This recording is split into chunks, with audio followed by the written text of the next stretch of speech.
The children, now we are discussing about leaf. Leaves are very important appendages in plant. Leaves only plays a major role in photosynthesis. These leaves are otherwise called as food factories. Food factory. So why we are calling this a food factory? Leaves are leaf only one and only one source to produce the food material for living organisms. That's why these are called food factory. Means total food material is producing by leaves. Leaves. Why these leaves are producing? How these leaves only producing the food materials? Means these leaves are green in color. Green color. These leaves only perform photosynthesis. So moreover, these leaves only gives oxygen. And these leaves, that's why it's a very important role in our life. So we have to learn about the leaf. What is the internal and external structure of the leaf? You know, leaves are special appendages which have a thin structure, means dorso-ventrally suppressed structure. Dorso-ventrally means, for example, this is the leaf. This is the leaf. So it's very thin, dorso-ventrally suppressed.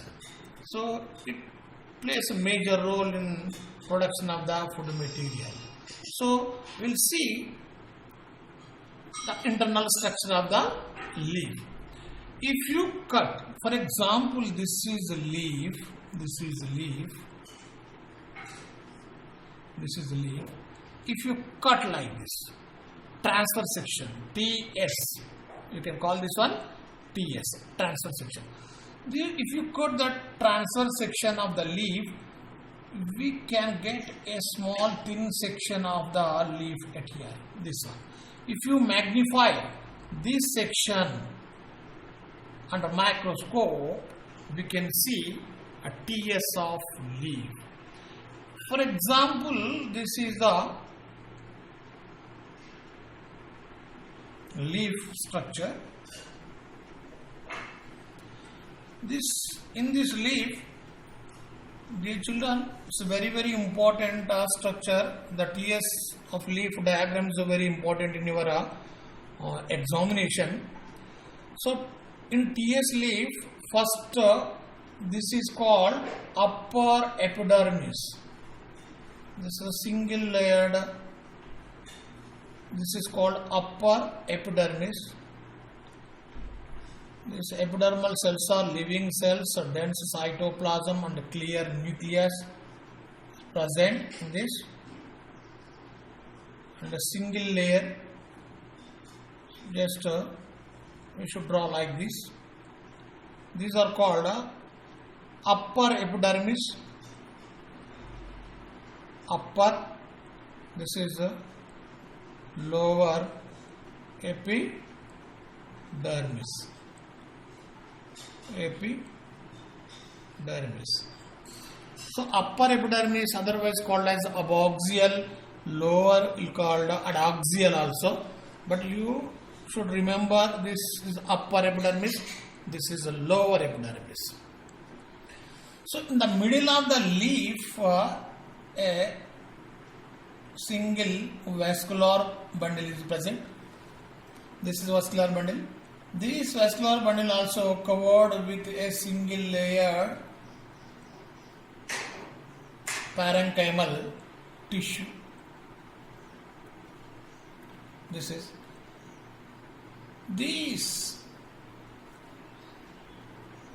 is called vascular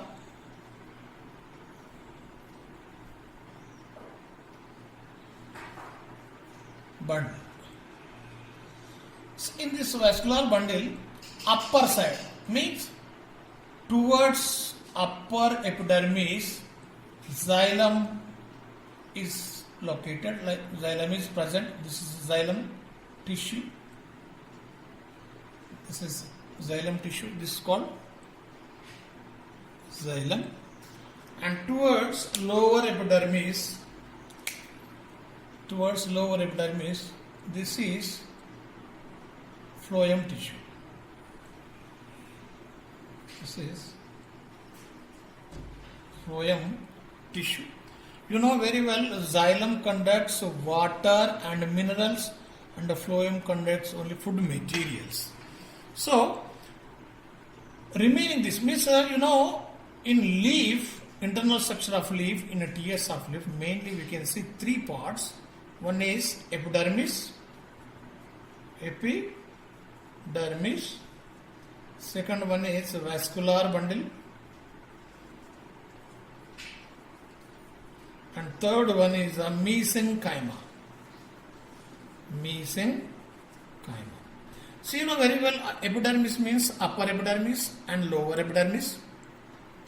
This epidermis is a single layer.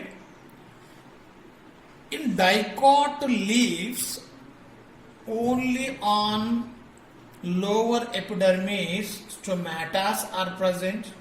This is called stomata. But in monocot leaves, either side, means on upper and lower side, almost all same number of stomata are present. But you have to remember, in dicot leaves, mostly stomata are present.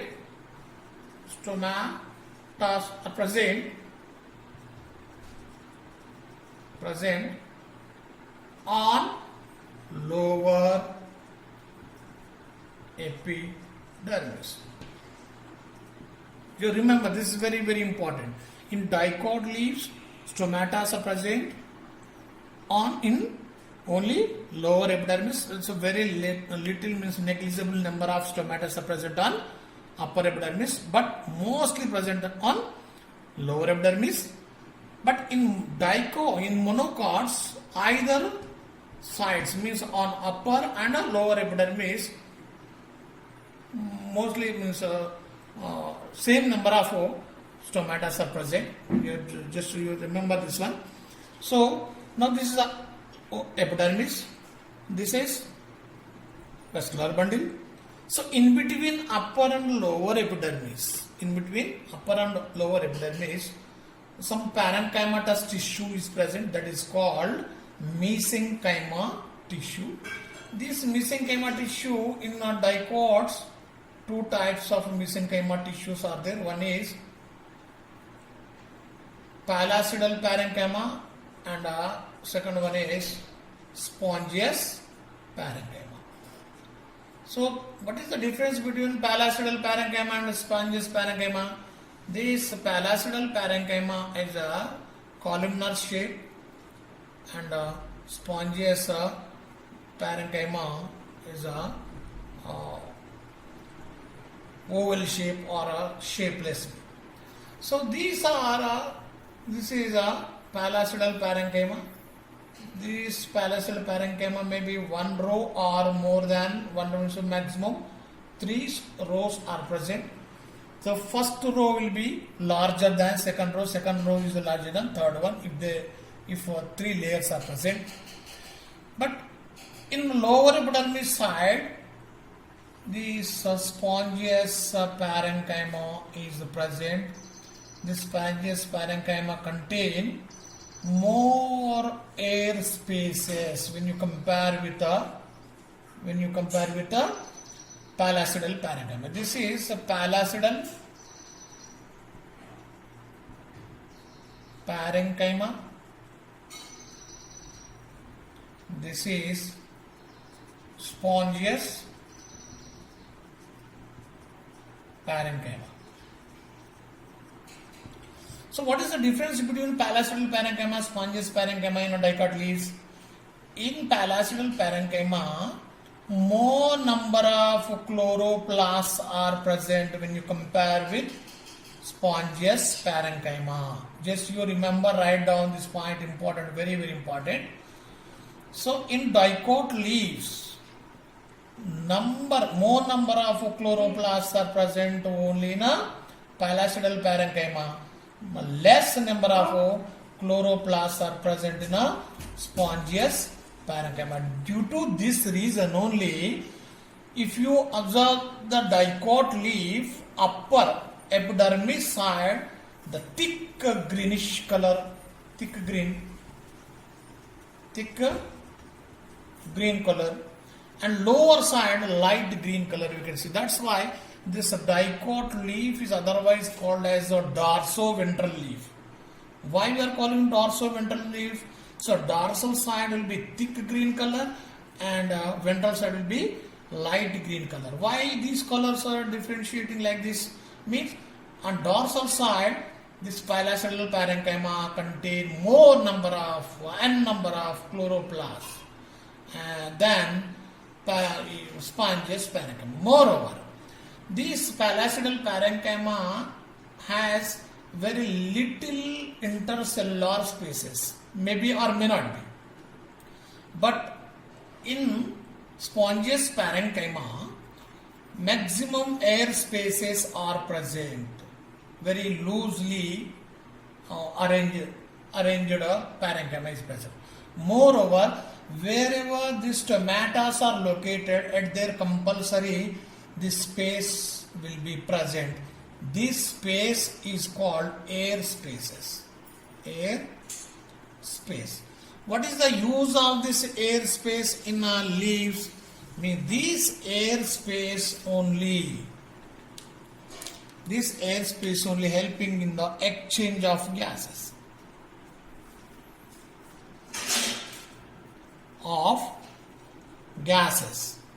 Like O2 and CO. Means from outside CO2 will be enter into air space and oxygen also comes from air space. So this total mechanism done by stomatas. So this is a brief information about the internal structure of the leaf, TS of the leaf. My dear students, just you remember TS of leaf. If you observe, mainly we have three parts. One is epidermis, second one is vascular bundle, third one is mesenchyma tissue. And this epidermis means upper epidermis and lower epidermis. In case of dicots and monocots, in dicots, both in dicots, stomatas are present only on lower epidermis, but in monocots, stomatas are present on upper epidermis as well as on lower epidermis. Just you remember. So what is vascular bundle? Means the mid vein is otherwise called as vascular bundle. This mid vein only contain this vascular bundle. This is the center of the leaf. This vascular bundle is covered with some types of parenchymus tissue. This is called otherwise called as this is a bundle sheath. Bundle sheath. So inside the bundle sheath, so xylem and phloem tissue is present. This xylem is located towards the upper epidermis and the phloem is located towards lower epidermis. This vascular bundle helps in the transportation of the water and minerals and food materials. Especially xylem conducts the water and minerals and the phloem conducts food materials. This is about vascular bundle. So what is mesenchyma? Mesenchyma again two types. One is palacidal, other one is spongious. So palacidal parenchyma is located towards upper epidermis. This palacidal parenchyma 1 to 3 layers will be. If one layer is there means no problem. These are columnar shaped cells. So number of chloroplasts will be more when you compare with spongious parenchyma. So if this palacetal parenchyma more than one layers are there, means the first layer will be larger than second layer larger than third layer. This is the rule in arrangement of palacetal parenchyma and dicot leaves. So mainly these palacetal parenchyma contains more number of chloroplasts, as well as they have very less intercellular spaces and perform photosynthesis.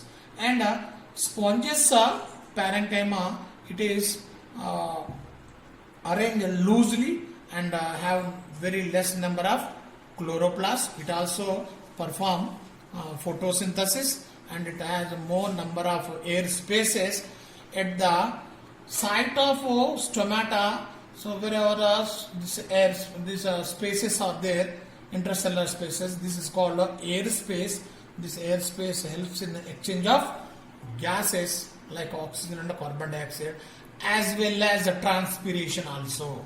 So loss of the water vapor from the stomata. This is about the sponges parenchyma. So due to the presence of this palacetal parenchyma and sponges parenchyma only in dicot leaves, we can see color differentiation. Means dorsal side thick color and ventral side light green color we can see, due to the presence of number of chloroplasts in different different tissues. This is about the leaf. If in examination, so may ask question, draw a neat label diagram of leaf. I will show afterwards how to draw neat label diagrams, TS of leaf, and all the biological diagrams in next lectures. But now you have to remember this information about the leaf. In this leaf only, in this tissue, mesenchyma tissue, this main important chloroplasts are present. These chloroplasts only very important cell organelle which perform the photosynthesis. We can discuss this chloroplast and inner structure of the chloroplast in the next videos.